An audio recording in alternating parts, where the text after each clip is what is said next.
Here is the question 11. It's a nice one. It reads a long, thin, inextensible light thread, and this thread has been wound on a fixed cylinder of radius r, and you have a positively charged bead of mass m, very small you can think of. This is attached with the free end of the thread. This is a picture. I'm going to explain it.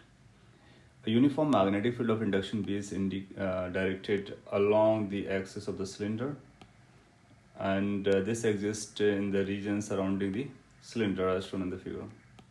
Further, it reads, initially the thread is fully wound on the cylinder and the bead touches it. If the bead is projected with a velocity v radially away from the cylinder, it will eventually touch the cylinder tangentially. What should be the magnitude of charge on the bead to fulfill above mentioned conditions?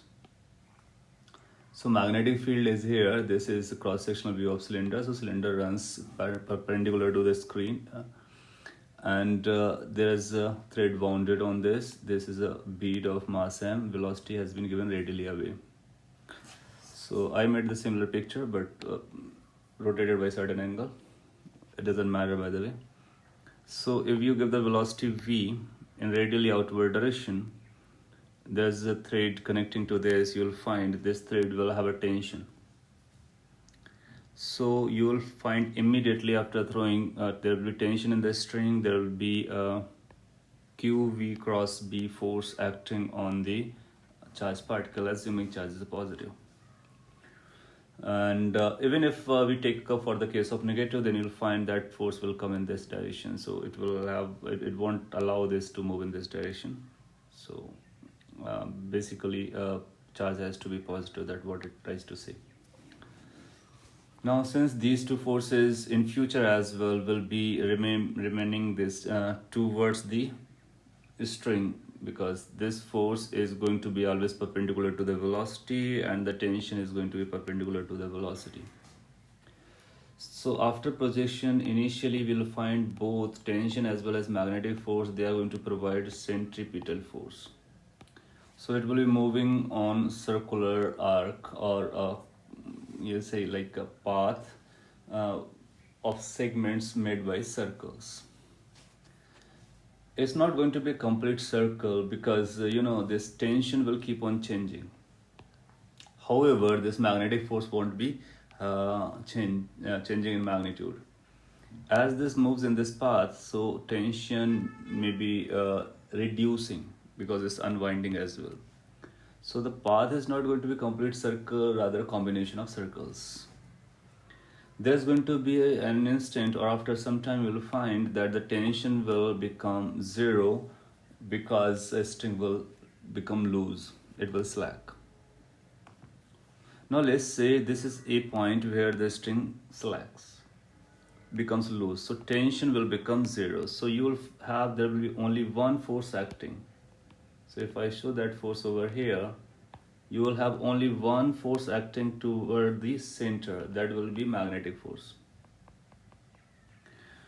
And if this was the instant, then you will realize that this A point where the string is just unwound, this is going to behave like center.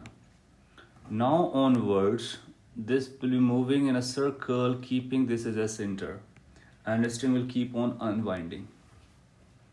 So initially, or we can say from here to here, this path was combination of too many circles, and beyond this point it will be following single circle only because tension is no more there. And here the center of the circle have been changing. So initially the center of circle was very close to P, then this came here, it came here, it came here as the string or thread unwounded. If you're getting this point, that means you got inside the question, and now it can be handled. So one more thing, we can claim that since these forces are perpendicular to the velocity direction, hence they will not be able to change the magnitude of velocity, means speed will remain the same. So if it was v initially, at this instant of time it's also going to be v. So that's why I have drawn it as a v. Now, so eventually it's going to move in a circle. That's what the question that's what the interpretation goes to, and question is asking for eventual condition.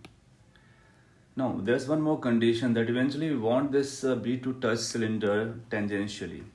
So if this is a circle, this could be like this circle, this could be like this circle, this could be like a big circle or whatsoever.